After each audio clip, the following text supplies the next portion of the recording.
Share வந்து நேத்திக்கான நாள்ல 6% வரைக்கும் ஏறி இருக்கு. பின்னாடி இருக்க ரீசன் என்ன அப்படின்னா, நம்ம பாசிட்டிவ் நியூஸ் வந்து நிறைய பார்த்திருந்தோம். அதுதான் பின்னாடி இருக்க ரீசனா வந்து இருக்கு. அந்த ஒரு எல்என்டி கம்பெனில ஸ்டேட்மெண்ட் வந்து வந்தது. 95% ஆஃப் எங்களோட ப்ராஜெக்ட் வந்து சேஃபா தான் வந்து இருக்கு மிடில் ஈஸ்ட்ல. ஸோ அதனால எந்த ஒரு பிரச்சனையும் இல்லை அப்படின்னு சொல்லியிருந்தாங்க. வெஸ்ட் ஏஷியால எந்த ஒரு பிரச்சனையும் வந்து இல்லை. 5% ஆஃப் அந்த ப்ராஜெக்ட்ஸ் தான் வந்து டிலேல வந்து இருக்கு. டெம்பரரியா வந்து ஷட் டவுன் வந்து பண்ணி வச்சிருக்கோம். 95 ப்ராஜெக்ட்ஸ் வந்து இங்க வந்து கண்டினியூ தான் ஆயிட்டு இருக்கு அப்படின்னு சொன்னாங்க. அப்புறம் இங்க வார் சூழல் வந்து கொஞ்சம் முடிவுக்கார ஸ்டேஜ்ல வந்து இருக்கு. US, Israel and then Iran 3 பேருமே வந்து வார வந்து ஸ்டாப் பண்ணி வச்சிருக்காங்க 5 நாளைக்கு.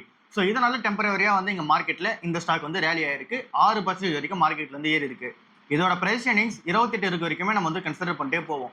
இந்த ஒரு ஸ்டாக்ல இப்போதைக்கு பிரச்சனை இருக்கான்னு கேட்டீங்க அப்படின்னா இன்னும் பிரச்சனை கண்டிப்பா வந்து இருந்துட்டு தான் இருக்கு. இந்த ஒரு வாரம் திரும்ப வந்து கண்டினியூ ஆச்சு அப்படின்னா ஒரு 3 ல இருந்து 4 மாசம் கண்டினியூ ஆகுதுன்னும் போது இந்த கம்பெனிக்கு ப்ராஜெக்ட் வந்து இங்க எக்ஸிகியூஷன் நடக்குது, டிலே வந்து ஆகும். அண்ட் தென் இந்த கம்பெனியோட ப்ராஜெக்ட் ரன் பண்ணோம் அப்படின்னா அதுக்கு ரா மெட்டீரியல்ஸ் நிறைய வந்து கிடைக்கணும். லாஜிஸ்டிக்ஸ்ல வந்து ஒரு இஷ்யூஸ் வந்து இருக்கக்கூடாது. பட் ஆனால் லாஜிஸ்டிக்ஸ்ல இஷ்யூஸ் வந்து இருக்கு. இந்த கம்பெனிக்கு தேவையான அந்த மெட்டீரியல்ஸ் வந்து கிடைக்க மாட்டேங்குது. ஏற்கனவே இன்வென்ட்ரியில நாங்க வந்து வச்சிருக்கோம் அப்படின்னு சொல்லியிருக்காங்க. பட் ஆனாலுமே இங்க வந்து எக்ஸ்ட்ரா வந்து தேவைப்படும். சி ரூட்ஸ் வந்து கிடைக்கிறது எல்லாமே டிலே வந்து ஆகுது. அதனால ரோட் டிரான்ஸ்போர்ட் வந்து யூஸ் பண்ணிக்க போறோம்லாம் சொல்லியிருந்தாங்கல்ல. ஸோ இந்த மாதிரி பிளஸ் அண்ட் மைனஸ் நிறைய வந்து இருந்துகிட்டு தான் வந்து இருக்கு. இப்போதைக்கு கொஞ்சம் பாசிட்டிவ் நியூஸ் வந்த ரீசனால மார்க்கெட்ல வந்து ஏற்றிருக்காங்க. ஸோ ஸ்டாக் பிரைஸ் டேர்னிங்ஸ் வந்து 28 to 27 இருந்துச்சு அப்படின்னா கன்சிடர் பண்ணுங்க. அதுக்கு மேலே போச்சு அப்படின்னா வெயிட் பண்றது பெட்டரான ஸ்டாக்ஸா வந்து இருக்கு. நாட்கோ ஃபார்மால ஒரு நல்ல அப்டேட் வந்து வந்திருக்கு. நம்ம நாட்கோ ஃபார்ம் ஒரு ஷேர் வச்சிருந்தோம் அப்படின்னா இன்னொரு ஷேர் வந்து கிடைக்க போகுது. எந்த கம்பெனி இது அப்படின்னா நாட்கோ கிராப் ஹெல்த் சயின்சஸ் சொல்லிட்டு ஒரு கம்பெனி வந்து கிடைக்க போகுது. நம்ம ஒரு நாட்கோ ஃபார்மா ஷேர் வச்சிருந்தோம் அப்படின்னா இன்னொரு இந்த ஒரு ஷேர் வந்து எக்ஸ்ட்ராவா உங்களுக்கு கிடைக்க போகுது. இதுக்கான ரெக்கார்ட் டேட் என்னன்றதுலாம் ஒன்றும் எக்ஸாக்டா வந்து சொல்லலை. பட் ஆனால் இந்த ஒரு கம்பெனி வந்து கிடைக்க போகுது. நாட்கோ ஃபார்மா பிசினஸ் வந்து தனியாக டீமேஜர் வந்து ஆகி இங்க வந்து நாட்கோ கிராப் ஹெல்த் சயின்சஸ் சொல்லிட்டு ஒரு கம்பெனி வந்து வரப்போகுது. இந்த ஒரு கம்பெனி எதை ஃபோக்கஸ் பண்ணி இருக்கு அப்படின்னா ஆக்ரோ அண்ட் நீங்க வந்து மெடிசன்ஸ் இது ரெண்டு வந்து ஃபோக்கஸ் பண்ணி இருக்கு. ஆக்ரோன்னு சொல்லும் போது இங்க அக்ரிகல்ச்சருக்கு யூஸ் பண்ற அந்த பெஸ்டிசைட்ஸ்லாம் வந்து இருக்கும்ல, அதை வந்து தயாரிக்க போறாங்க கெமிக்கல்ஸ் யூஸ் பண்ணி. அந்த எங்க மெடிசன்ஸ் சொல்லும் போது நம்ம எல்லாமே யூஸ் பண்ற அந்த ஒரு மெடிசன்ஸ் தான். ஸோ அந்த ஒரு மெடிசன்ஸ் எல்லாமே தயாரிக்க போறாங்க. ஸோ இது ரெண்டு மட்டும் தனியாக ஃபோக்கஸ் பண்ணி தயாரிக்கிற இந்த ஒரு கம்பெனி வந்து தனியாக லிஸ்ட் ஆக போகுது. ஸோ டிமேஜர் வந்து பண்ண போறாங்க இந்த கம்பெனியோட பிசினஸ்ல இருந்து. ஒரு ஷேர் வச்சோம்னா ஒரு ஷேர் வந்து கிடைக்க போகுது. ஸோ இது வந்து இருக்கிற அப்டேட்டா வந்து இருக்கு. அந்த நீங்க நைஜீரியால உங்களோட பிசினஸ் வந்து எக்ஸ்பேண்ட் வந்து பண்ண போறாங்க. அங்க ஒரு 8 கோடி ரூபாய் இன்வெஸ்ட்மெண்ட் வந்து பண்ண போதா வந்து சொல்லியிருக்காங்க. புது பிளான்ட் ஒன்று அமைக்க போதா வந்து சொல்லியிருக்காங்க. ஏற்கனவே ஆஸ்திரேலியா பிசினஸ் வந்து ரன் ஆயிட்டு இருக்கு. அந்த பிசினஸ் வந்து மூட போறதா வந்து சொல்லியிருக்காங்க. ஏன் அப்படின்னா லாஸ் மேக்கிங்கா வந்து இருக்கு. ஸோ இது வந்து நாட்கோ ஃபார்மால ஒரு நல்ல ஒரு அப்டேட்டா இருக்கு. நம்ம வெயிட் பண்ணி பார்ப்போம் இந்த ஒரு டிமேஜர் ப்ராசஸ் எப்படி நடக்குது அப்படின்லாம் சொல்லிட்டு வெயிட் பண்ணி பார்ப்போம். சுஸ்லான் கம்பெனி வந்து ஒரே நாள்ல 3% வந்து ஏறி இருக்கு. என்ன ரீசனா அப்படின்னா 100 மெகாவாட்கான விண்ட் எனர்ஜி ப்ராஜெக்ட் வந்து ஜெயிச்சிருக்காங்க. யார்கிட்ட இருந்து அப்படின்னா கெயில்ன்ற கம்பெனி கிட்ட இருந்து ஜெயிச்சிருக்காங்க. இதுவுமே ஒரு பிஎஸ்சி கம்பெனி தான். ஸோ கெயில் கம்பெனி வந்து இந்த கம்பெனிக்கு ஆர்டர் கொடுத்துருக்காங்க. சுஸ்லான் கம்பெனிக்கு இங்க வந்து இந்த விண்ட் எனர்ஜி வந்து தயாரிச்சு கொடுக்கறதுக்காக 100 மெகாவாட் வந்து இங்க தயாரிச்சு கொடுக்க போறாங்க. ஸோ இந்த ஒரு ப்ராஜெக்ட் இவங்க எப்படி முடிக்க போறாங்க அப்படின்னா 47 விண்ட் டர்பைன்ஸ் வந்து இங்க வந்து அமைக்க போறாங்க. ஸோ அந்த ஒரு 47 டர்பைன்ஸ்ல இருந்து விண்ட் மூலமா எலக்ட்ரிசிட்டி வந்து ஜென்ரேட் வந்து பண்ண போறாங்க. ஸோ ஃபர்ஸ்ட் இந்த கம்பெனி வந்து அதை செட் பண்ணி கொடுப்பாங்க. அப்புறம் அதை வந்து மெயின்டெனன்ஸ் இவங்களே வந்து பார்த்துப்பாங்க சுஸ்லான் கம்பெனி. ஸோ இது இந்த கம்பெனி ஒரு பெரிய பிளஸ் தான் இருக்கு. ஏற்கனவே இந்த வருஷத்துல 4 ஆர்டர்ஸ் வந்து வந்திருக்கு. இதோட சேர்த்து 4 ஆர்டர்ஸ் பிஎஸ்சி கம்பெனிஸ் கிட்ட இருந்தே வந்து வந்திருக்கு சுஸ்லான் கம்பெனிக்கு. இது ஒரு நல்ல ஒரு சைனா இருக்கு. பட் ஆனாலும் இந்த ஸ்டாக்கை நம்ம கன்சிடர் பண்ண மாட்டோம். ஏன் அப்படின்னா இந்த ஒரு ஸ்டாக்ல நிறைய பிரச்சனைகள் வந்து இருந்துகிட்டே இருக்கு. இந்த ஒரு ஸ்டாக்ல நல்ல குட் நியூஸ் வந்தாலுமே 80 ரூபாய்க்கு போனது இப்போ 40 ரூபாய் வந்து ட்ரேட் ஆயிட்டு இருக்கு. எப்பயுமே இந்த ஸ்டாக் வந்து 40 to 70 தான் வந்து ட்ரேட் ஆயிட்டு இருக்கும். பெருசா அங்கிருந்து அந்த மூவ்மெண்ட் வந்து இருக்காது. ஸோ இந்த ஒரு ரீசனால தான் இந்த கம்பெனி வந்து கன்சிடர் பண்ண மாட்டோம். ஃபார் எக்ஸாம்பிள் இப்போ வந்து விண்ட் டர்பைனே அமைக்கணும் அப்படின்னா அதுக்கு லேண்ட் இஷ்யூஸ் வந்து இருக்கு. அந்த டர்பைன்ஸ் வந்து அமைக்கணும். அந்த இதை வந்து ப்ராப்பரா வந்து பார்த்துக்கணும். அந்த இதை தாண்டி நிறைய விஷயங்கள் வந்து இருந்துட்டு இருக்கு. கடன் அதிகமாக உள்ள ஒரு கம்பெனியா வந்து இருந்துகிட்டே இருப்பாங்க. ஸோ அதனால இந்த ஒரு ஸ்டாக் பக்கம் நம்ம போகாமலே வந்து இருப்போம். ஏஷியன் பெயிண்ட்ஸ் வந்து நேத்திக்கான நாள்ல 4% வந்து ஏறி இருக்கு. என்ன ரீசனால அப்படின்னா இங்க ஓவரால் அந்த ஒரு மார்க்கெட் சூழ்நிலை வந்து இப்ப பாசிட்டிவா வந்து அமைஞ்சிருக்கு. வார் சூழ்நிலை வந்து முடிவு வர மாதிரி இருக்கா. ஆயிலோட பிரைஸ் வந்து கொஞ்சம் இறங்கி இருக்கு. $100 per barrel வந்து இறங்கி இருக்கு. $124 per barrel வந்து இருந்தது. $100 per barrel வந்து இறங்கி இருக்கு. ஸோ இது வந்து ஒரு பிளஸ் சைனா இங்க ஏஷியன் பெயிண்ட்ஸ் கம்பெனிக்கு வந்து பார்க்கப்படுது. அதனால 4% வந்து ஏற்றிருக்காங்க. ஏற்கனவே ஆயில் பிரைசஸ் வந்து ஏறி இருக்குல்ல. ஸோ இது வந்து இந்த கம்பெனிக்கு நெகட்டிவான செட்பேக்காக இருக்கு. ஸோ அதை வந்து இங்கே காம்பன்சேட் பண்ணணும் அப்படின்னா பிரைஸ் வந்து ஹைக் பண்ணணும். அதாவது இந்த பெயிண்டோட பிரைஸ் வந்து ஹைக் பண்ணணும். இது வந்து பண்ண பார்த்தா வந்து சொல்லியிருக்காங்க. 2 ஃபேஸாக வந்து பண்ணுவோம். அப்பதான் மக்களுக்கு போய் இது வந்து அந்த ஒரு பெரிய வலுவாக வந்து சேர்க்காம கொஞ்சம் அவங்களால சமாளிக்க முடிகிற மாதிரியான அந்த ஒரு பெயிண்ட் பிரைஸ் வந்து ஹைக் தெரியும் அப்படின்னு சொல்லி இங்கே பிளான் பண்ணியிருக்காங்க. ஃபேஸ் 1 வந்து ஏப்ரல் 10 ஃபேஸ் 2 வந்து ஏப்ரல் 21 பிளான் பண்ணியிருக்காங்க. 6 to 8% வந்து பிரைஸ் ஹைக் பண்ண போதா சொல்லியிருக்காங்க. ஆல்மோஸ்ட் எல்லா ஏஷியன் பெயிண்ட் அந்த ஒரு ப்ராடக்ட்லையுமே வந்து பண்ண போதா வந்து சொல்லியிருக்காங்க பெயிண்ட் ரிலேட்டடான ப்ராடக்ட்ஸ்ல. ஸோ இது வந்து இந்த கம்பெனியில் அப்டேட்டாக வந்து இருக்கு. அந்த நீங்க பர்ஜர் பெயிண்ட்ஸுமே இதை வந்து ஃபேஸ் பண்றாங்க. நெரோலக் கம்பெனியுமே இதை வந்து ஃபேஸ் பண்றாங்க. எல்லா பெயிண்ட் ஸ்டாக்ஸுமே இதை வந்து ஃபேஸ் பண்றாங்க. எல்லாருமே பிரைஸ் ஹைக் வந்து பண்ண போறாங்க ஏப்ரல் மந்த்ல இருந்து. ஸோ அதனால பெயிண்ட்ஸோட விலை வந்து ஏற போகுது. பெயிண்ட் காம்படிஷனுமே வந்து மார்க்கெட்ல ஹெவியா வந்து இருக்கு. ஸோ எல்லா ஸ்டாக்ஸுமே நம்ம வெயிட் பண்ணி பார்ப்போம். பெயிண்ட் ஸ்டாக்ஸ்ல மாருதி சுசுகி கம்பெனி வந்து 10,189 கோடி ரூபாய் வந்து இன்வெஸ்ட்மெண்ட் வந்து பண்ண போறாங்க. குஜராத்ல புது பிளான்ட் ஒன்று அமைக்க போறாங்க. இந்த ஒரு பிளான்ட்ல இருந்து ஃபர்ஸ்ட் ஃபேஸா இங்க வந்து 2.5 லட்சம் கார்ஸ் வந்து இங்க ஃபர்ஸ்ட் கெப்பாசிட்டியா வந்து வெளியே வரும் அப்படின்னு சொல்லி எக்ஸ்பெக்டேஷன்ஸ் வந்து இருக்கு. ஃபர்ஸ்ட் ஃபேஸா இங்க 2.5 லட்சம் கார்ஸ் வந்து வெளியே வர போகுது பர் இயருக்கு. ஸோ இது வந்து அவங்களோட எக்ஸ்பெக்டேஷன்ஸா வந்து இருக்கு. மாருதி சுசுகி ஏன் 10,000 கோடி ரூபாய் இங்க இன்வெஸ்ட்மெண்ட் பண்றாங்க அப்படின்னா இங்க மார்க்கெட்ல டிமாண்ட் வந்து இருக்கு. நம்ம இந்தியன் மார்க்கெட்லயும் சரி, எக்ஸ்போர்ட்ஸ் மார்க்கெட்லயும் சரி டிமாண்ட் வந்து இருக்கு. ஸோ அந்த ஒரு டிமாண்டை பூர்த்தி பண்ற மாதிரி இவங்க கொடுக்கணும் அப்படின்னா அதிகமான காசு வந்து தயாரிக்கணும். இப்போ கரண்டா இருக்க எல்லா ஃபெசிலிட்டிஸுமே ப்ராப்பரா வந்து யூஸ் பண்ணிட்டு இருக்காங்க. ஆல்மோஸ்ட் ஃபுல்லா வந்து யூஸ் பண்ணிட்டு இருக்காங்க. அதனால புது பிளான்ட் வந்து திறக்கிறாங்க. 24 இருந்து 26 லட்சம் கார்ஸ் வந்து பர் இயருக்கு வந்து வெளியே போகுது. அதை வந்து 2030ல 40 லட்சம் காசை வந்து இன்க்ரீஸ் பண்ணணுன்றது தான் இவங்களோட பிளானா வந்து இருக்கு. அந்த ஒரு பிளான்ல இந்த ஒரு பிளான்ட் வந்து இங்க ஆட் பண்ணாங்க அப்படின்னா கொஞ்சம் பிளஸ்ஸா வந்து இருக்க போகுது. ஸோ இதனால தான் இந்த ஒரு ப்ராசஸ் வந்து எடுத்துட்டு வராங்க. ஏற்கனவே இந்த கம்பெனியோட ப்ராஃபிட் சூப்பரா தான் தப் ஆயிட்டு இருக்கு. 6% வந்து growth ஆயிட்டு இருக்கு. ரெவன்யூ 29% growth ஆயிட்டு இருக்கு. சேல்ஸ் சூப்பரா வந்து growth ஆயிட்டு இருக்கு. ஸோ மாருதி சுசுகியோட ஷேர் வந்து இந்த மாசம் மட்டும் ஒரு 15% வந்து விழுந்திருக்கும். ஏன் அப்படின்னா ஓவராலா அந்த மார்க்கெட் சென்டிமெண்டே வீக்கா இருக்க ரீசனால மாருதி சுசுகியுமே கொஞ்சம் வீக்கா இருந்திருக்கு. அந்த நீங்க கொஞ்சம் வந்து பிரைஸ் வேல்யூஷன்ஸ் அதிகமா வந்திருக்கு. அதனால கொஞ்சம் வீக்கா இருக்கு. இப்போதைக்கு நம்ம மாருதி சுசுகியை வெயிட் பண்ணியே வந்து பார்ப்போம். ராம்ராஜ் காட்டன் நம்ம எல்லாருக்குமே தெரியும். அவங்க வந்து 2030 ஐபிஓ வந்து வரப்போதான் வந்து சொல்லியிருக்காங்க. 10,000 கோடி ரூபாய்க்கு ஆன ஐபிஓ வந்து வரப்போதான் வந்து சொல்லியிருக்காங்க. கம்பெனியோட வேல்யூஷனா 10,000 கோடி ரூபாய்க்கு எடுத்துட்டு போக போறோம் அப்படின்னு சொல்லியிருக்காங்க. 2030 தான் டார்கெட் வந்து பண்றாங்க. அப்பதான் 10,000 கோடி ரூபாய்க்கான மார்க்கெட் வந்து இருக்கும் அப்படின்னு சொல்றாங்க. ஸோ இதுக்கு என்ன பிளான் பண்றாங்க அப்படின்னா ப்ராப்பரான ஒரு கம்பெனியா போகும், கார்பரேட் ஸ்டைல போகும்னு சொல்லிட்டு இப்போ அதிகமான அந்த ஒரு எக்ஸ்பென்ஷன் வந்து பண்றாங்க. எங்க எக்ஸ்பென்ஷன் பண்றாங்க அப்படின்னா டெக்னாலஜி வைஸ் வந்து எக்ஸ்பென்ஷன் பண்றாங்க. அப்புறம் இங்க வந்து கார்பரேட் போர்ட் ரூம்ல வந்து எக்ஸ்பென்ஷன் வந்து பண்றாங்க. சிம்பிளா வந்து சொல்லணும் அப்படின்னா இங்க வந்து ஹெச்ஆர் மேனேஜ்மெண்ட்டுக்கு தனியா ஒரு டீம் வந்து ஹையர் பண்றாங்க. டெக்னாலஜி மேனேஜ்மெண்ட்டுக்கு தனியா ஒரு டீம் வந்து ஹையர் பண்றாங்க. அப்புறம் சாஃப்ட்வேர் சொல்யூஷன்ஸ்க்கு தனியா ஒரு டீம் வந்து ஹையர் பண்றாங்க. டெக்னாலஜி சொல்யூஷன்ஸ்க்கு தனியா ஒரு டீம் வந்து ஹையர் பண்றாங்க. மார்க்கெட்டிங்க்கு தனியா வந்து டீம் ஹையர் பண்றாங்க. இது எல்லாமே கார்பரேட் ஸ்டைல் எடுத்துட்டு போகணும் ராம்ராஜ் காட்டன் அப்படின்றது இவங்களோட பிளானா வந்து இருக்கு. ஸோ ஐபி வந்து 2030 வந்து வரப்போறாங்க. ஏற்கனவே பிராண்ட் அம்பாசடரா வந்து அபிஷேக் பச்சன் வந்து பிராண்ட் அம்பாசடரா வச்சிருக்காங்க. இதனால இந்த ஐபிஎம் மேல எக்ஸ்பெக்டேஷன்ஸ் வந்து அதிகமா வந்து இருக்கு. அப்புறம் இவங்க கிட்ட குளோபலான ஃபுட் பிரிண்ட்டும் வந்து இருக்கு. யூஎஸ்லயும் இருக்காங்க, யூகேலயும் இருக்காங்க, சிங்கப்பூர்லயும் வந்து இருக்காங்க. 300க்கும் மேல ஸ்டோர்ஸ் வந்து இவங்க கிட்ட வந்து இருக்கு. இங்க நார்த் இந்தியாலையுமே மூவ் பண்ண ஆரம்பிச்சிட்டாங்க. அங்கேயுமே ஸ்டோர்ஸ் வந்து திறக்க ஆரம்பிச்சிருக்காங்க. 15,000க்கும் மேற்பட்ட டீலர்ஸ் வந்து இருக்காங்க. ஸோ ஒரு நல்ல ஒரு ஐபிஓ தான், கல்ச்சரல் பிராண்ட் வந்து ஓன் பண்ற ஒரு ஐபிஓவா வந்து இருக்கு. ஸோ வெயிட் பண்ணி பார்ப்போம் எப்படி ஐபிஓ வருதுன்னு சொல்லிட்டு. ஆதித்யா பிர்லா குரூப் வந்து ஆர்சிபி கம்பெனி வந்து வாங்கிட்டாங்க. ஆர்சிபின்ற அந்த ஒரு பிரான்ச்சைசி இருக்குல்ல, ஐபிஎல் பிரான்ச்சைசி, அதை வந்து வாங்கிட்டாங்க. 16,600 கோடி ரூபாய் கொடுத்து வந்து வாங்கியிருக்காங்க. $1.78 பில்லியன் கொடுத்து வாங்கியிருக்காங்க. $2 பில்லியன் எக்ஸ்பெக்ட் பண்ணாங்க ஆர்சிபி கம்பெனி. ஆனா $1.78 பில்லியன் கொடுத்து வாங்கியிருக்காங்க. ஸோ இது இருக்கிறதுல பெரிய அமௌண்டா வந்து இருக்கு. ஐபிஎல் பிரான்ச்சைசி டீம்ல இருக்கிறதுல பெரிய அமௌண்டா இது வந்து இருக்கு. அண்ட் தென் இது மூலமா என்ன தெரியுது அப்படின்னா ஸ்போர்ட்ஸ் பிசினஸ் இந்தியாவில் வந்து எந்த அளவுக்கு சூப்பரா இருக்குன்றது நல்லாவே வந்து தெரியுது. அண்ட் தென் இது இன்னும் க்ரோ ஆயிட்டு இருக்கும் அப்படின்னு சொல்லிட்டு சொல்றாங்க. ஸோ யார்கிட்ட இருந்து இந்த ஆதித்யா பிர்லா குரூப் வந்து வாங்கியிருக்காங்க அப்படின்னா யுனைடெட் ஸ்பிரிட்ஸ் கிட்ட இருந்து வாங்கியிருக்காங்க. இதுக்கு முன்னாடி டியோகன்ற ஒரு கம்பெனி கிட்ட வந்து இருந்துச்சு. இது வந்து இந்த விஜய் மல்லையாவோட அந்த ஓன் பண்ண ஒரு கம்பெனியா இருந்துச்சு. ஸோ இங்க இருந்து கம்ப்ளீட்டா ஆதித்யா பிர்லா குரூப் வந்து போகுது. ஸோ இவங்க வந்து இந்த ஒரு ஐபிஎல் டீம் வந்து வாங்கியிருக்காங்க. அண்ட் தென் இல்ல பிளாக் ராக்கோட அந்த ஒரு இன்வெஸ்ட்மெண்ட் இருக்கு. அண்ட் தென் இதை தாண்டி ஒரு 2-3 கம்பெனிஸோட இன்வெஸ்ட்மெண்ட்டும் பெரிய இன்வெஸ்ட்மெண்ட்ஸ் வந்து இருக்கு. பட் ஆனால் மேஜரா ஆதித்யா பிர்லா குரூப் தான் வந்து வாங்கியிருக்காங்க. ஐடி கம்பெனிஸ் எல்லாமே நேற்றுக்கான நல்ல ஒரு 3-4% வந்து ஏறி இருக்கு. என்ன ரீசனால ஐடி கம்பெனிஸ் ஏறி இருக்கு அப்படின்னு சொல்லி பார்க்கும்போது இங்க இந்த ருப்பியோட வேல்யூ வந்து வீக் ஆகுதுல, இது வந்து ஒரு பெரிய பிளஸ் வந்து பார்க்கப்படுது ஐடி கம்பெனிஸ்க்கு. ஏன் அப்படின்னா சேமான டாலர் தான், பட் ஆனால் இங்க அதிகமான காஸ்ட் வந்து உங்களுக்கு கிடைக்கும், அதிகமான ப்ராஃபிட் வந்து இந்த கம்பெனிஸ்க்கு கிடைக்கும். ஸோ அப்படி இருக்கும்போது இந்த கம்பெனிஸ்க்கு எப்படி பிளஸ் பாயிண்டா இருக்கும் அப்படின்னா இவங்க டாலர்ல தான் ஏர்ன் பண்றாங்க. ஸோ இப்போ வந்து $10 வந்து இங்க சம்பாதிக்கிறாங்க அப்படின்னா 900 rupees வந்து இப்போ கிடைக்கும். அதாவது இந்தியன் டேர்ம்ஸ்லாம் நம்ம மாற்றும் போது. பட் ஆனால் இப்போ அதே டாலர்ஸ் தான் வந்து சம்பாதிப்பாங்க. பட் ஆனால் கிடைக்கிற அந்த ஒரு அமௌண்ட் வந்து இங்க கரன்சி கன்வர்ஷன்ஸ்ல பார்க்கும்போது 940 rupees வந்து கிடைக்கும். 40 rupees எக்ஸ்ட்ரா ப்ராஃபிட் வந்து கிடைக்கும். ஸோ சேம் பிசினஸ் சேம் அதே அமௌண்ட் தான், பட் ஆனால் இங்க வந்து ப்ராஃபிட் அதிகமாக கிடைக்கும். ஏன் அப்படின்னா இங்க ருப்பி வீக் ஆகிற ரீசனால. அப்புறம் இங்க குளோபல் லெவலில் இந்த வார் சூழ்நிலையும் வந்து முடிவுக்கு வர மாதிரி வந்து தெரியுதுல, அந்த பாசம் வர பண்ணி வச்சிருக்காங்களே, இது ஓவரால் ஐடி சென்டிமெண்ட் வந்து இங்க தூக்கி வச்சிருக்கு. ஸோ இது வந்து ஐடி கம்பெனிஸ் வந்து ஏறதுக்கு பின்னாடி இருக்க ரீசனா இருக்கு. டிசிஎஸ், எம்ஃபாசிஸ், அந்த நீங்க HCL டெக் எல்லாமே ஏறதுக்கு பின்னாடி இருக்க ரீசனா வந்து இருக்கு. HCL டெக்மே ஒரு அப்டேட் வந்து கொடுத்துருக்காங்க. அதுல என்ன சொல்றாங்க அப்படின்னா ஏப்ரல் 21 அன்னைக்கு போர்ட் மீட்டிங் வந்து நடக்கும். அதுல இந்த ஒரு Q4 ஃபினான்ஷியல் இயர் 2026 Q4 எப்படி இருந்துச்சுன்ற அனௌன்ஸ்மெண்ட்டும் ஃபுல் இயர் 2026 அந்த ஒரு பிசினஸ் அப்டேட்டும் வந்து கொடுப்போம் அப்படின்னு சொல்லியிருக்காங்க. Q4 அப்புறம் ஃபுல் இயர் ஃபினான்ஷியல் இயர் 2026 இது ரெண்டுமே வந்து கொடுப்போம்னு சொல்லியிருக்காங்க.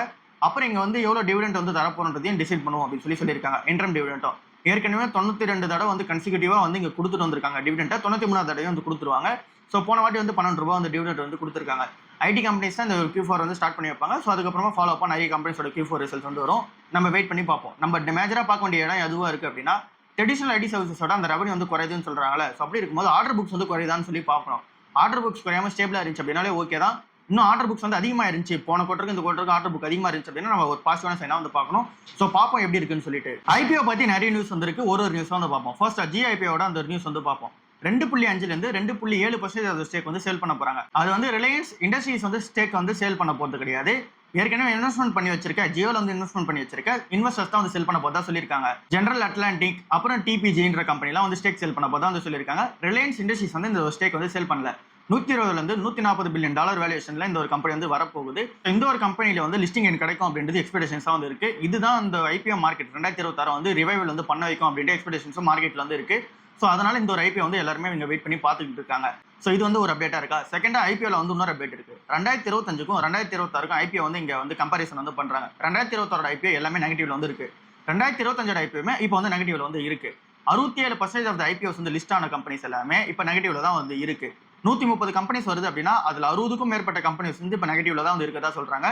ஐபிஓ வந்து நடக்கும்போது அந்த லிஸ்டிங்ல இருந்து ஒரு வாரம் மட்டும் இங்க வந்து பாசிட்டிவ்ல வந்து இருக்கு. திரும்ப வந்து நெகட்டிவ்ல வந்து வர ஆரம்பிச்சிருக்கு. ஸோ அதனால அரௌண்ட் ஒரு 66% ஆஃப் த ஐபிஓஸ் வந்து இங்க நெகட்டிவ்ல தான் வந்து இருக்கதா வந்து சொல்றாங்க. ஐபிஓ லிஸ்ட் ஆன கம்பெனிஸ் எல்லாமே 2025ல இருந்து இப்போ வரைக்கும். ஸோ இதுல வந்து எக்ஸப்ஷனலா வந்து இருக்கிறது இங்க ஏத்தர் கம்பெனி மாதிரி கம்பெனிஸ் வந்து இருக்காங்க. ஏத்தர் எனர்ஜி அப்புறம் இங்க எல்ஜி மாதிரி கம்பெனிஸ்லாம் எக்ஸப்ஷன்ஸா வந்து இருக்கு. மீதி 2025ல லிஸ்ட் ஆன கம்பெனிஸ் எல்லாமே நெகட்டிவ்ல தான் வந்து இருக்கு. இங்க ஐபிஓ பிரைஸோட இஷ்யூ பிரைஸோட நெகட்டிவ்ல தான் வந்து இருக்கு. ஸோ அதனால நம்ம ஐபிஓ பண்றோம் அப்படின்னா கரெக்டான பிரைஸ்ல நம்ம வந்து பண்ணணும். அண்ட் தென் வேல்யூவேஷனை நம்ம வந்து செக் பண்ணோம். இங்க எல்லாமே வந்து இந்த ஸ்டாக்ஸ் இறங்குறதுக்கு பின்னாடி இருக்க ரீசன் 2 தான் வந்து இருக்கு. ஃபர்ஸ்ட் வந்து ஹையான வேல்யூவேஷன்ஸ்ல வந்து லிஸ்ட் ஆனது. ஸோ அதனால வேல்யூவேஷன்ஸ் மேட்ச் பண்ற மாதிரி இந்த பிசினஸ் மேட்ச் பண்ற மாதிரி திரும்ப ஸ்டாக் பிரைஸ் வந்து இறக்க ஆரம்பிக்கிறாங்க. செகண்டா வந்து ஓவரால் மார்க்கெட்டே வீக்கா இருக்கு, அதனால வந்து விழுது. ஸோ அதனால நம்ம எதுவுமே சொல்ல முடியாது. பட் ஆனால் ஓவராலா இருக்கிறது ஹை வேல்யூவேஷன் வந்து ஐபிஓ வந்து லிஸ்ட் ஆகிற ரீசன்னால எல்லா ஐபிஎஸ்மே வந்து இறங்கிருக்கு. ஸோ இந்த ஒரு 2025 ஐபிஓ ட்ராப் வந்து 2026ல வந்து நடக்கணும் அப்படின்னா அதுக்கு அந்த ஜியோ ஐபிஓ வந்து வரணும். அப்பதான் அது வந்து ஸ்டார்ட் பண்ண முடியும். 2026ல அந்த மாதிரி பெருசா ஐபிஓ எதுவுமே வரல. 69% ஆவரேஜா லிஸ்டிங் வந்து 2025ல வந்து நம்ம வச்சிட்டு இருந்தோம். பட் ஆனால் இப்போ 2026ல ஆவரேஜ் லிஸ்டிங் வந்து 2% தான் வந்து இருக்கு.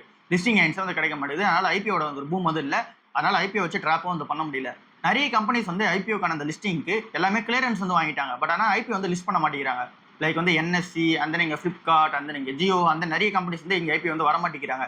என்ன ரீசனால அப்படின்னா மார்க்கெட் சென்டிமெண்ட் வீக்கா வந்துருக்கு. ஆனால் லிஸ்டிங் எண்ட்ஸ் வந்து பார்க்க முடியாது. ஃபாரின் போர்ட்ஃபோலியோ இன்வெஸ்டர்ஸ் எல்லாமே வித்துட்டு வெளியே போறாங்க. குளோபலா மார்க்கெட் எல்லாமே இங்க வீக்கா வந்து இருக்கு. வார் சூழ்நிலையும் வந்து இருக்கு. இதனால மார்க்கெட்ல இப்போ உள்ள இறங்கினாங்க அப்படின்னா லிஸ்டிங் எண்ட்ஸ் வந்து பெருசா கிடைக்காது. ஏன்னா எல்லா கம்பெனிஸுமே ஆஃபர் வெர்ஷன்ல தானே வராங்க. மணியை வித்துட்டு வெளியே போகணும் அப்படின்னா இங்க வந்து சப்ஸ்கிரிப்ஷன் அட்லீஸ்ட் வந்து ஒரு மடங்காச்சும் நடக்கணும். அப்பதான் இவங்களால மணியை வித்துட்டு வெளியே போக முடியும். இங்க சப்ஸ்கிரைபே பண்ணல அப்படின்னா அவங்க கிட்ட வந்து மணி போய் சேராது. அதனால இந்த ஐபிஓ வரது வேஸ்ட் தான். ஸோ அதனால எல்லாமே வந்து வெயிட் பண்ணிட்டு இருக்காங்க. ஸோ இந்த ஒரு ஐபிஓ அந்த ஒரு டெட்லைன் வந்து வச்சிருப்பாங்க. எல்லாமே இந்த ஃபைலிங் ப்ராசஸ் முடிச்சு அப்ரூவல் கிடைச்சிருச்சு அப்படின்னா ஒரு டெட்லைன் வந்து இருக்கும். அந்த டெட்லைனுக்குள்ள எங்க ஐபிஓ வந்து இங்க ஃபைல் பண்ணல அப்படின்னா, அதாவது ஐபிஓ வந்து இங்க லிஸ்டிங் பண்ணல அப்படின்னா திரும்ப வந்து புதுசாக தான் ஃபைலிங் வந்து ஆரம்பிக்கணும். அதாவது இந்த ஃபைலிங்ஸ் வந்து திரும்ப இந்த டிஆர்ஹெச்பி ஃபைலிங்ஸ் இருக்குல்ல, அது வந்து புதுசாக சப்மிட் பண்ணணும். அதனோட கிளியரன்ஸ் வந்து புதுசாக இருக்கும். அந்த ஐபிஓ ஃபைலிங்ஸ் நீங்கள் பண்ண போறீங்க அப்படின்னா கரண்டாக இருக்க அந்த அக்கௌண்டிங் ஸ்டேட்மெண்ட்ஸ் வச்சு பண்ணணும். ஓல்டான ஸ்டேட்மெண்ட்ஸ் வச்சு பண்ண முடியாது. ஸோ இது எல்லாமே இருக்கிற ஒரு பிரச்சனையாக வந்து இருக்கு. இதில் ஆடிட்டர்ஸ் அந்த நீங்க லாயர்ஸ் அந்த நீங்க நிறைய பேர் வந்து உள்ள இன்வால்மெண்ட் ஆவாங்க. இதனால க்ரோஸ்ல வந்து இந்த கம்பெனிஸ்க்கு லாஸ் ஆகிறதுக்கு சான்சஸ் இருக்கு. 18,000 கோடி ரூபாய்க்கான ஐபிஓ வந்து வராம வந்து வெயிட் பண்ணிட்டு இருக்காங்க. எல்லாருமே கிளியரன்ஸ் வாங்கிட்டு வெயிட் பண்ணிட்டு இருக்காங்க. இப்ப இருக்க சூழ்நிலை சரியில்லாத ரீசனால. HDFC பேங்க்ல இன்னொரு அப்டேட் வந்து வந்திருக்கு. அட்டானு சக்கரவர்த்தி வந்து வெளியே போனாங்களா சேர்மன். ஸோ இவர் வெளியே போனதுக்கு அந்த எத்திக்ஸ் வந்து என்னோட எத்திக்ஸ்க்கும் இந்த கம்பெனியோட பிசினஸ்க்கும் மேட்ச் ஆகல அப்படின்னு சொல்லி வெளியே போனார்ல. ஸோ அந்த ஒரு ப்ராக்டிசஸ் வந்து மேட்ச் ஆகலன்னு சொல்லி வெளியே போனார்ல. ஸோ இதுக்கு வந்து கிளியரான ஸ்டேட்மெண்ட்ஸ் RBI வந்து என்ன சொன்னாங்கன்னு சொல்லிட்டு பார்த்துட்டோம். போர்டு என்ன சொல்லிட்டாங்கன்னு சொல்லிட்டு நம்ம டீட்டெயிலாக வந்து பார்த்துட்டோம். இப்போ என்ன அப்டேட் நடந்திருக்கு அப்படின்னா மேனேஜ்மெண்ட் வந்து என்ன பிளான் பண்ணியிருக்காங்கன்னா ஒரு லா ஃபார்ம்ஸ் வந்து இங்க இன்வெஸ்டிகேஷன் பண்றதுக்கு அப்பாயின்மெண்ட் வந்து பண்ணிருக்காங்க. இந்தியா பிளஸ் யூஎஸ்ல இருந்து எக்ஸ்டர்னல் லா ஃபார்ம்ஸ் வந்து அப்பாயின்மெண்ட் வந்து பண்ணிருக்காங்க. இந்த பேங்கை இன்வெஸ்டிகேஷன் பண்ண சொல்லி அப்பாயின்மெண்ட் வந்து பண்ணிருக்காங்க. ஸோ இந்த பேங்கை நீங்க தரவா வந்து இன்வெஸ்டிகேஷன் வந்து பண்ணாங்க. எதனா பிரச்சனை இருக்கா அப்படின்னு சொல்லிட்டு பாருங்க. மெயினா சேர்மன் சொல்ற மாதிரியான பிரச்சனை இருக்கா அப்படின்னு சொல்லிட்டு நீங்க பாருங்க. அதை பேஸ் பண்ணி ஒரு ரிப்போர்ட் வந்து கொடுங்கன்னு சொல்லிட்டு எக்ஸ்டர்னலா லா ஃபார்ம்ஸ் வந்து இங்க அப்பாயின்மெண்ட் வந்து பண்ணிருக்காங்க. ஸோ இது எதுக்காக அப்படின்னா HDFC பேங்க்ல கிளியரன்ஸ் வந்து கரெக்டா இருக்குன்னு சொல்லிட்டு மேனேஜ்மெண்ட் வந்து ப்ரூவ் பண்ணல இன்வெஸ்டர்ஸ்க்கு. அதனால இந்த ஒரு அப்பாயின்மெண்ட் வந்து இருக்கு. அண்ட் நீங்க RBI சைட்ல இருந்து கிளியரான ஸ்டேட்மெண்ட் வந்து சொல்லிட்டாங்க. இந்த ஒரு கம்பெனில எந்த ஒரு பிரச்சனை இல்லைன்னு சொல்லிட்டாங்க. அண்ட் தென் போர்ட் சைட்லயுமே இருக்க அப்டேட் என்னவா இருக்கு அப்படின்னா இங்க சிஓட அப்டேட் வந்து என்னவா இருக்கு அப்படின்னா அவர் ஏன் வெளியே போனாருன்னு சொல்லிட்டு எங்களுக்கு வந்து இங்க கிளாரிட்டி வந்து கிடையாது அப்படின்னு சொல்லிட்டு அவங்களும் வந்து சொல்லியிருக்காங்க. அதனால இன்வெஸ்டர்ஸ் எல்லாமே கன்ஃபியூஷன்ல இருக்கும்போது இந்த ஒரு மூவ்மெண்ட் வந்து எடுத்துட்டு வந்திருக்காங்க. ஸோ இவங்க சொல்ற மாதிரி பிரச்சனை இருக்கான்னு கேட்டீங்க அப்படின்னா கண்டிப்பா வந்து பிரச்சனை இருக்கு. ஒரு 3 சீனியர் அஃபிஷியல்ஸ் வந்து இங்க வந்து வேலையை விட்டு அமைச்சிருக்காங்க. ஏன் அப்படின்னா அவங்க வந்து மிஸ்செல்லிங்கான ப்ராடக்ட்ஸ் பண்ண ரீசனால அது வந்து ஏற்கனவே நம்ம வந்து பார்த்துருந்தோம். அப்புறம் இங்க துபாய் பிரான்ச்ல வந்து அந்த கம்ப்ளைன்ஸ் எல்லாமே கரெக்டா வந்து பண்ணல. அங்க வந்து இன்டர்னலா அந்த கம்ப்ளைன்ஸ் கேப்ஸ் வந்து இருக்க ரீசனால அது வந்து நம்ம பிரச்சனையா தான் வந்து பார்த்தாகணும். அப்புறம் எங்க பேங்க் சைட்ல இருந்து அவர் ரெசிக்னேஷனுக்கும் எங்களுக்கு சம்மந்தம் இல்லைன்னு சொல்லி சொன்னாலுமே அதுல ஏதாவது சம்மந்தம் இருக்கும் அப்படின்ற எக்ஸ்பெக்டேஷன்ஸ் வந்து இருக்கு. இது எல்லாமே நெகட்டிவான சைனா வந்து இருக்கு. ஸோ இது எல்லாமே நம்ம HDFC பேங்க்ல நோட் பண்ணி வச்சுப்போம். செபி வந்து இப்போ என்ன சொல்றாங்க அப்படின்னா சொல்யூஷன் ஓரியன்டட் ஃபண்ட்ஸ் எல்லாமே இங்க கம்ப்ளீட்டா ஸ்டாப் பண்ண சொல்லியிருந்தாங்க. அது எல்லாமே இப்போ வந்து ரீஸ்டார்ட் வந்து பண்ணிக்கங்க அப்படின்ற மாதிரி சொல்லியிருக்காங்க. ஒரு சில ரெஸ்ட்ரிக்ஷன்ஸ் வந்து வச்சிருக்காங்க. அந்த ரெஸ்ட்ரிக்ஷன்ஸை நீங்க வந்து ஃபாலோ பண்ணிட்டு நீங்க வந்து ஸ்டார்ட் பண்ணிக்கிங்க அப்படின்னு சொல்லியிருக்காங்க. சொல்யூஷன் ஓரியன்டட் ஃபண்ட்ஸ் அப்படின்னா இங்க சில்ட்ரன் எஜுகேஷன் அந்த நீங்க வந்து ரிட்டையர்மெண்ட் எப்படி சொல்லிட்டு ஒரு சொல்யூஷனுக்கு ஏற்ற மாதிரி இங்க வந்து ஃபண்ட்ஸ் வந்து இருக்கு. அது வந்து 20 வருஷம் 30 வருஷம் அப்படின்ற மாதிரி வந்து இருக்கும். இப்போ வந்து என்ன சொல்றாங்க அப்படின்னா அதை கம்ப்ளீட்டா ஸ்டாப் பண்ண சொல்லியிருந்தாங்க. அது வந்து இப்போ வந்து மாற்றி இப்போ என்ன சொல்றாங்கன்னா நீங்க கம்ப்ளீட்டாலாம் ஸ்டாப் பண்ண தேவையில்ல. அந்த டென்யூர் வந்து கரெக்டாக வந்து ஃபிக்ஸ் பண்ணுங்க. 20 30ன்ற மாதிரி டென்யூர் வந்து கிடையாது. 5 10 15 25 இந்த ஒரு டென்யூர்ஸ்ல மட்டும் தான் இருக்கணும். அந்த ஒரு 10 years வச்சு லான்ச் பண்ணாங்க அப்படின்னு சொல்லியிருக்காங்க. இதுல மட்டுமே 62,000 கோடி ரூபாய் வந்து இன்வெஸ்ட்மெண்ட் வந்து பண்ணி வச்சிருந்தாங்க மியூச்சுவல் ஃபண்ட்ஸ். 62 லட்சம் போர்ட்ஃபோலியோஸ் வந்து இதுல வந்து இன்வால்வ் ஆயிருக்கு. ஸோ அதனால தான் செபி வந்து இந்த மூவ்மெண்ட் எடுத்துட்டு வந்திருக்காங்க. கொஞ்சம் கிளியரன்ஸ் வந்து இன்வெஸ்டர்ஸ்க்கு வந்து கொடுங்க அப்படின்ற மாதிரி சொல்லியிருக்காங்க. இந்த ஜென்ரிகேஷன் செமிகுலேட்டட் வந்து மார்க்கெட்ல வந்திருக்குல, நாட்கோ அண்ட் தென் இங்க வந்து சிப்லா மாதிரி கம்பெனி, அப்புறம் இங்க டாக்டர் ரெட்டி, ஆல்கம் லேபரேட்டரிஸ், இவங்க எல்லாமே அந்த ஜென்ரிகேஷன் செமிகுலேட்டடா மார்க்கெட்ல வந்து லான்ச் பண்ணிட்டாங்க. 70ல 90% சீப்பரா வந்து லான்ச் பண்ணிருக்காங்கல்ல. இதுல ஒரு நெகட்டிவான செட்பேக் வந்து இருக்கு. அது என்ன அப்படின்னா, கவர்மெண்ட் வந்து என்ன கண்டுபிடிச்சிருக்காங்க அப்படின்னா, இங்க மிஸ் செல்லிங் வந்து நிறைய இடத்துல வந்து நடக்கிறது வந்து நோட் பண்றாங்க. அதாவது இங்க வெயிட் லாஸ்க்கான அந்த ட்ரக்ஸை பொறுத்தளவுல டாக்டர்ஸ் பிரிஸ்கிரிப்ஷன் எல்லாம் வந்து இது வந்து கொடுக்க கூடாது. டோசேஜ் எவ்வளவு எடுக்கணும், என்ன எடுக்கணும், அந்த எந்த டைம்ல எடுக்கணும்ன்றதெல்லாம் டாக்டர்ஸ் தான் தெரியும். பிரிஸ்கிரைப்டு மெடிசன் அதாவது இன்னும் இருக்கு. பட் ஆனால் இங்க வந்து இன்ஃப்ளூயன்சர் மார்க்கெட்டிங் வந்து பண்றாங்க. எப்படி அப்படின்னா, வெயிட் லாஸ்க்கான சொல்யூஷனா ஒரு ட்ரக் வந்து வந்திருக்கு அப்படின்னு சொல்லிட்டு இன்ஃப்ளூயன்சர் மார்க்கெட்டிங் வந்து பண்றாங்க. முன்னாடி வந்து இந்த ரேட்ல வந்து இருந்துச்சு, இப்போ வந்து கம்மியாவே கிடைக்குது, எல்லாரும் யூஸ் பண்ணிக்கங்கன்னு சொல்லிட்டு பிரிஸ்கிரிப்ஷனே வந்து இல்லாம மெடிசன்ஸ் வந்து தர ஆரம்பிச்சிருக்குதான் சொல்றாங்க. இதனால கவர்மெண்ட் வந்து ஒரு ஆக்ஷன்ஸ் வந்து எடுத்திருக்காங்க. 49க்கும் மேற்பட்ட இடத்துல போய் இங்க செக்கிங்கே வந்து பண்ணிருக்காங்க. இங்க பார்மாசிட்டிக்கல், அப்புறம் இங்க வந்து கிளினிக்ஸ், அப்புறம் இங்க ஆன்லைன் செல்லர்ஸ் எல்லா இடத்துலயும் போய் இங்க செக்கிங்கே வந்து பண்ணிருக்காங்க. எதனா மிஸ்லிங்கான ப்ராடக்ட்ஸ் இருக்கா அப்படின்னு சொல்லிட்டு டூப்ளிகேட் ப்ராடக்ட்ஸ் வந்து வர ஆரம்பிச்சிருக்குதான் வந்து சொல்றாங்க. இது எல்லாமே இருக்கிற ஒரு சைனா வந்து இருக்கு. இங்க செமிகுலேட்டட் ட்ரக்ஸ்ல இருக்கிற ஒரு சைனா வந்து இருக்கு. டைட்டன் கம்பெனில ஒரு புது பிரச்சனை வந்து கிளம்பிருக்கு. தமாஸ் ஜுவல்லரி வந்து இங்க அக்விசிஷன் வந்து பண்ணாங்கல்ல, அந்த இடத்துல வந்து பிரச்சனை கிளம்பிருக்கு. இப்போ வெஸ்ட் ஏஷியால இருக்கிற அந்த ஒரு பிரச்சனை நம்ம எல்லாருக்குமே தெரியும். ஸோ அதனால இங்க துபாயில வந்து அதிகமான சேல்ஸ் வந்து கோல்டுல வந்து நடக்க மாட்டேங்குது. இவங்களுமே எக்ஸ்பென்ஷன் பிளான் வந்து வச்சிருந்தாங்க தமாஸை. பட் ஆனால் அந்த ஒரு தமாஸ் எக்ஸ்பென்ஷன் வந்து இப்போ நடக்க மாட்டேங்குது. 15 20 புது ஸ்டோர்ஸ் வந்து ஆட் பண்ற பிளான்ல இருந்தாங்க. அது எல்லாமே இப்போ தள்ளி போக போகுது. 2 3 மாசத்துக்கு தள்ளி போக போகுது. அண்ட் இது வந்து டர்ன் அரவுண்ட் வேற பண்ணணும். அந்த டர்ன் அரவுண்டுமே வந்து இப்போ 2 3 மாசம் வந்து தள்ளி போக போகுது. இது வந்து ப்ராஃபிட்ல வந்து அடி வாங்க போகுது. கல்ஃபோட அந்த ஒரு மார்க்கெட்டை பொறுத்தவரை மார்க்கெட் சைஸ் வந்து இங்க ஜுவல்லரிக்கு $4 பில்லியன் வந்து இருக்கு. பிரீமியமான அந்த ஒரு மார்க்கெட் வந்து அங்க இருக்கு. ஸோ அதனால தான் தமாஸ் வந்து இங்க டைட்டன் கம்பெனி வந்து வாங்கியிருந்தாங்க. 67% ஆஃப் ஸ்டேக் வந்து வாங்கியிருந்தாங்க. பட் ஆனால் அந்த ஒரு கம்பெனி அங்கே டர்ன் அரவுண்ட் பண்ற பிளான்ல இருக்கும்போது இப்போ சூழ்நிலை சரியில்லாத ரீசனால கொஞ்சம் வந்து தள்ளி போயிட்டு இருக்கு. பெட்ரோல், டீசல், எல்பிஜி இதோட அப்டேட் வந்து பார்ப்போம். இப்போ ஸ்டேட் ஆஃப் ஹார்மஸ் வழியா நம்ம வந்து நிறைய ஷிப்ஸ் வந்து எடுத்துட்டு வந்துட்டு இருக்கோம். நிறைய ஷிப்ஸ் வந்து இப்போ வந்து ரீஃபில்லிங் வந்து பண்ணிட்டு இருக்காங்க. அதாவது இந்த வெசல்ஸ்ல வந்து இங்க ஃபில் பண்ணிட்டு இருக்காங்க. ஸோ எல்லாமே ஆயில்ஸ் அந்த எல்பிஜி வந்து இங்க வரதுக்கான இந்தியாவுக்கு வரதுக்கான பிளான்ல வந்து இருக்கு. ஸோ இதுல வந்து ஒரு ரூமர்ஸ் வந்து இருந்துச்சு. ஸ்டேட் ஆஃப் ஹார்மஸ் வழியா நம்ம வெளியே வரும்போது டோல் மாதிரி ஒரு ஃபீஸ் வந்து கட்டிட்டு வெளியே வரதான் வந்து சொல்லியிருந்தாங்க. இங்க நிறைய அந்த ஸ்டேட்மெண்ட்ஸ் வந்து சொல்லியிருந்தாங்க. பட் ஆனால் கவர்மெண்ட் வந்து அதுக்கு வந்து கிளியரா சொல்லிட்டாங்க, அந்த மாதிரிலாம் எதுவுமே வந்து வாங்கல. இன்டர்நேஷனல் லா படி ஃப்ரீயா தான் நம்ம வந்து வந்துட்டு இருக்கோம் அப்படின்னு சொல்லியிருக்காங்க. இது எல்லாமே இந்த ஸ்டேட்மெண்ட் எல்லாமே கிளியர்லி ஃபால்ஸ் அப்படின்னு சொல்லியிருக்காங்க. இருக்கிற அந்த ஒரு எல்பிஜி அந்த ரிஃபைனரிஸ்லாம் வந்து இருக்கும்ல, அது எல்லாமே இங்க ஃபுல் செயல்பாட்டில் வந்து இயங்கிட்டு இருக்கு. ஸோ எல்பிஜி எல்லாமே ஷார்டேஜ் இருக்குது, எல்லாமே கொஞ்சம் குறையும் அப்படின்னு சொல்லியிருக்காங்க. நிறைய ஷிப்ஸ் வந்து வரதுக்கான பிளான்லயும் இருக்கு. ஏற்கனவே நிறைய ஷிப்ஸ் வந்து வந்திருக்கு. வந்த ஷிப்ஸ்ல இருந்துமே நிறைய எல்பிஜி ரிஃபைனரிஸ் வந்து இங்க சூப்பரா வந்து ஒர்க் ஆயிட்டு இருக்குதான் வந்து சொல்றாங்க. பெட்ரோல் அண்ட் டீசல்ல என்ன மாதிரியான பிரச்சனை இருக்கு அப்படின்னா, இப்ப இருக்க கண்டிஷன்ஸ் படி நம்ம அதிகமான டாலர் கொடுத்து நம்ம வந்து வாங்கிட்டு இருக்கோம் ஆயிலோட பிரைஸை. ஸோ அப்படி இருக்கும்போது இங்க பிரைஸ் ஹைக் வந்து கண்டிப்பா வந்து பண்ணி ஆகணும். இல்ல அப்படின்னா கவர்மெண்ட்டுக்கு வந்து ஒரு பெரிய பிரச்சனையா வந்திருக்கும். இல்ல அப்படின்னா பெட்ரோல் டீசல் மேல டாக்ஸ் வச்சிருக்காங்க, அது வந்து குறைக்க ஆரம்பிக்கணும். இது ரெண்டுத்துல எதனா ஒன்று பண்ணணும். இல்ல அப்படின்னா கவர்மெண்ட் வந்து பிரச்சனையா வந்து இருக்கும். ஆனா இது ரெண்டுத்தையுமே வந்து கவர்மெண்டால பண்ண முடியாது. இங்க வந்து டாக்ஸை கட் பண்ணாங்க அப்படின்னா 30ல 39% டாக்ஸ் வந்து இருக்கு பெட்ரோல் டீசல் மேல. அந்த ஒரு டாக்ஸை கட் பண்ணாங்க அப்படின்னா இங்க கவர்மெண்ட்டுக்கு வந்து மணி வராது. ஒருவேளை இங்க வந்து பிரைஸ் ஹைக் பண்ணிட்டாங்க அப்படின்னா டீசல் மேல 40 ரூபா பர் லிட்டர் வந்து ஏறும். இப்போ நம்ம ஆயில் வாங்கிட்டு இருக்க பிரைஸ்க்கு நம்ம பெட்ரோல் டீசல் விலை ஏத்தணும் அப்படின்னா டீசலோட விலை 40 ரூபா பர் லிட்டர் வந்து ஏத்தணும். இங்க பெட்ரோலோட விலையை வந்து 17 ரூபாய் to 20 ரூபாய் வரைக்கும் ஏத்தணும். அப்படி ஏத்தனாங்க அப்படின்னா டைரக்டா இன்ஃபிளேஷன் வந்து வர ஆரம்பிச்சிடும். இதுவுமே கவர்மெண்டால வந்து சமாளிக்க முடியாது. ஸோ இந்த மாதிரியான பிரச்சனை வந்து இருந்துட்டு இருக்கு. எல்பிஜியை பொறுத்தல ஸ்டேட் ஆஃப் ஹார்மஸ் வழியா நமக்கு வந்து வர ஆரம்பிச்சிருக்கு. அந்த நம்ம இந்தியன் கவர்மெண்ட்டுமே இருக்க எல்லா கண்ட்ரிஸ் கிட்டயுமே யூஎஸ், ஈரான், அந்த இஸ்ரேல் கிட்ட எல்லாம் வந்து பீஸ் மோட்ல வந்து போவோம், டீஎஸ்கலேஷன் வந்து பண்ணுங்க அப்படின்னு சொல்லியிருக்காங்க. ஸோ இது எல்லாமே இருக்கிற அப்டேட்டா வந்து இருக்கு. கொஞ்ச நாள்ல வந்து இந்த எல்பிஜியோட பிரச்சனை வந்து சரியாயிடும் அப்படின்றது எக்ஸ்பெக்டேஷன்ஸா வந்து இருக்கு. இன்னைக்கான மார்க்கெட் வந்து எப்படி இருக்க போகுது? கிஃப்ட் நிஃப்டி வந்து பாசிட்டிவ்ல தான் வந்து இருக்கு. 1% பாசிட்டிவ்ல வந்து இருக்கு. அப்படின்னா 23,100ல இருந்து 23,200 பாயிண்ட் வந்து ஓப்பன் ஆகுன்றதா எக்ஸ்பெக்டேஷன்ஸா வந்து இருக்கு. சோ இங்க ஓவரால் மார்க்கெட் பொறுத்தவரை ஏஷியன் மார்க்கெட்ஸ் எல்லாமே பாசிட்டிவ்ல வந்து இருக்கு. அந்த ஓவரால் குளோபல் மார்க்கெட்டே பாசிட்டிவ்ல தான் இருக்கு. யூஎஸ் மார்க்கெட் மட்டும் ஸ்லைட்டா ஓப்பன் ஆகும்போது பாசிட்டிவ்ல இருந்துச்சு, அப்புறம் நெகட்டிவ்ல வந்து க்ளோஸ் ஆயிருக்கு. ஜப்பான் மார்க்கெட், நிக்கி மார்க்கெட், ஆஸ்திரேலியன் மார்க்கெட் எல்லாமே பாசிட்டிவ்ல தான் வந்து இருக்கு. ஏன் அப்படின்னா இந்த ஒரு பிரச்சனை, அந்த ஒரு வார் பிரச்சனை வந்து இப்போ கொஞ்ச நாள் வந்து பாஸ் பண்ணி வச்சிருக்காங்கல்ல. ஸோ அதனால ஓவரால் சென்டிமெண்ட் கொஞ்சம் வந்து பாசிட்டிவா வந்து இருக்கு. அந்த நீங்க கோல்டு பொறுத்தவரை பிரைசஸ் வந்து இறங்கிட்டே தான் வந்து இருக்கு. நேற்றுக்கான நாள்லயுமே 14,400 ரூபாய் சில்லறை வந்து 24 கேரட் கோல்டு வந்து இருக்கு.